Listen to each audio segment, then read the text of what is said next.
ലോകത്തിലെ എല്ലാ വനിതകൾക്കുമായി ഒരു ദിവസം എന്ന ആശയത്തിൽ നിന്നാണ് ഇന്റർനാഷണൽ വിമൻസ് ഡേ എല്ലാ വർഷവും മാർച്ച് 8-ാം തീയതി ആചരിക്കുന്നത്.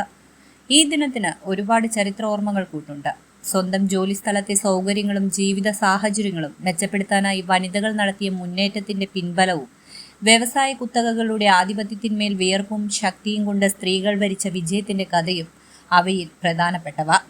20-ാം നൂറ്റാണ്ടിന്റെ തുടക്കത്തിൽ വ്യാവസായിക വളർച്ചയിലേക്ക് കാലൂന്നിയിരുന്ന പല രാജ്യങ്ങളിലും കുറഞ്ഞ വേതനത്തിലും മോശപ്പെട്ട തൊഴിൽ ചുറ്റുപാടിലും ജീവിക്കേണ്ടി വന്ന സ്ത്രീകളുടെ കരളുറപ്പിന്റെ അനുസ്മരണമാണ് അന്താരാഷ്ട്ര വനിതാ ദിനം എന്ന ആശയത്തിന് വഴിയൊരുക്കിയത്. 1857 മാർച്ച് 8-ന് ന്യൂയോർക്കിലെ വനിതകൾ നടത്തിയ പ്രക്ഷോഭമാണ് വനിതാ ദിനത്തിന് തുടക്കം കുറിക്കുന്നത്. തുണിമില്ലുകളിൽ ജോലി ചെയ്തിരുന്ന സ്ത്രീകൾ കുറഞ്ഞ ശമ്പളത്തിനെതിരായും ജോലി സമയം കുറയ്ക്കാനും വോട്ട് ചെയ്യാനുമുള്ള അവകാശത്തിനു വേണ്ടിയും ശബ്ദമുയർത്തി. ലോകത്തിന്റെ വിവിധ കേന്ദ്രങ്ങളിൽ ഇത്തരത്തിൽ പ്രക്ഷോഭം പൊട്ടിപ്പുറപ്പെട്ടു. പിന്നീട് ലോക വനിതാ ദിനം എന്ന ആശയം വന്നപ്പോൾ മാർച്ച് 8 എന്നല്ലാതെ മറ്റൊരു തീയതിയും തിരഞ്ഞെടുക്കാൻ ആർക്കും തോന്നിയില്ല. അമേരിക്കൻ സോഷ്യലിസ്റ്റ് പാർട്ടിയുടെ ആഹ്വാനപ്രകാരം 1909 ഫെബ്രുവരി 28-നാണ് ആദ്യ വനിതാ ദിനാചരണം നടന്നത്. 1910 കോപ്പൻഹേഗനിൽ നടന്ന സോഷ്യലിസ്റ്റ് ഇന്റർനാഷണലിന്റെ സമ്മേളനത്തിലാണ് വനിതാ ദിനം സാർവദേശീയമായി ആചരിക്കണമെന്ന ആവശ്യമുയർന്നത്.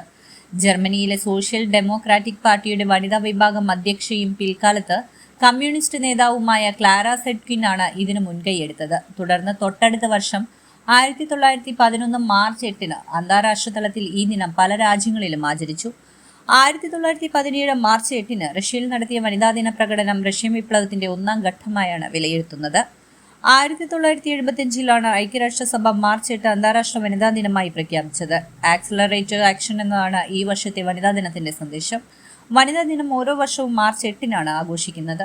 2025-ൽ ഇത് ശനിയാഴ്ചയായാണ് വരുന്നത്. എന്നാൽ ഈ വർഷത്തെ വനിതാ ദിനത്തിന് ഒരു പ്രത്യേകതയുണ്ട്. സ്ത്രീകളും പെൺകുട്ടികളും അനുഭവിക്കുന്ന ദുരിതങ്ങൾക്കെതിരെ അവരുടെ അവകാശങ്ങൾക്ക് വേണ്ടി നടത്തിയ ബീജിംഗ് പ്രഖ്യാപനത്തിന്റെയും പ്രവർത്തന പദ്ധതി രേഖയുടെയും 30-ാം വാർഷികം ആചരിക്കുന്നത് ഇതേ ദിവസം തന്നെയാണ്.